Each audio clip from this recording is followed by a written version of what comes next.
അമിത വിശപ്പ് കൊണ്ട് ബുദ്ധിമുട്ടുന്നവരാണോ നിങ്ങൾ എങ്കിൽ ഇതൊക്കെയായിരിക്കാം കാരണങ്ങൾ. നിങ്ങളുടെ ഉറക്കം 8 മണിക്കൂറിലും കുറവാണെങ്കിൽ നിങ്ങളുടെ ആമാശയത്തിൽ ഗ്രിലിൻ എന്ന ഹോർമോൺ ഉൽപ്പാദിക്കപ്പെടുന്നു.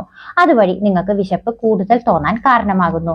നിങ്ങളുടെ ദാഹം കുറവുള്ളവരാണെങ്കിലും നിങ്ങൾക്ക് വിശപ്പ് തോന്നുമ്പോൾ ആദ്യം വെള്ളം കുടിക്കുക. അത് കഴിഞ്ഞ് 15 മിനിറ്റിന് ശേഷവും നിങ്ങൾക്ക് വിശപ്പ് തോന്നുകയാണെങ്കിൽ മാത്രം നിങ്ങൾ കട്ടി ആഹാരങ്ങൾ കഴിക്കുക.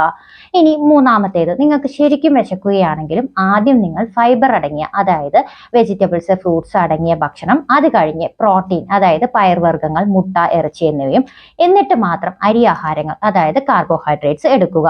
നിങ്ങൾക്ക് വർക്കൗട്ട് ചെയ്യുന്നതുകൊണ്ടാണ് വിശപ്പ് കൂടുന്നതെങ്കിൽ അതിന് ആദ്യം എടുക്കേണ്ടത് പ്രോട്ടീൻ എടുക്കുക, അത് കഴിഞ്ഞ് ഫൈബർ, അത് കഴിഞ്ഞ് മാത്രം കാർബോഹൈഡ്രേറ്റ്. ഇങ്ങനെ ചെയ്താൽ നിങ്ങൾക്ക് കൂടുതൽ നേരം വയറ് ഫുള്ളായി ഇരിക്കുന്നതാണ്. ഇനി ആൽക്കഹോൾ, അതായത് മദ്യപാനം പൂർണ്ണമായും ഒഴിവാക്കുക. അത് നിങ്ങൾക്ക് വിശപ്പ് കൂട്ടാനേ ഇടയാക്കുള്ളൂ. ഇനി നിങ്ങൾക്ക് തൈറോയിഡ് അല്ലെങ്കിൽ ഷുഗർ, അതായത് ഡയബറ്റിക് പേഷ്യന്റ് ആണെങ്കിൽ നിങ്ങളുടെ ഇൻസുലിന്റെ പ്രവർത്തനം തെറ്റിയത് കൊണ്ട് തന്നെ നിങ്ങൾക്ക് കൂടുതൽ വിശക്കാൻ സാധ്യതയുണ്ട്. അതുപോലെ ഹൈപ്പോതൈറോയിഡിസം, ഈ കണ്ടീഷനിൽ മെറ്റബോളിസം കുറയുകയും ക്ഷീണം അനുഭവപ്പെടുകയും കൂടുതൽ വിശക്കാനുള്ള ടെൻഡൻസി ഉണ്ടാകും. ഈ രണ്ട് കാര്യങ്ങളും നിങ്ങൾ ഡോക്ടറെ കണ്ട് മരുന്നെടുക്കുകയാണെങ്കിൽ, ഇതെല്ലാം കറക്റ്റ്, ഈ 7 കാര്യങ്ങളും നിങ്ങൾ ഫോളോ ചെയ്യുകയാണെങ്കിൽ നിങ്ങൾക്ക് നിങ്ങളുടെ അമിത വിശപ്പ് കൺട്രോൾ ചെയ്യാൻ സാധിക്കും. Thank you.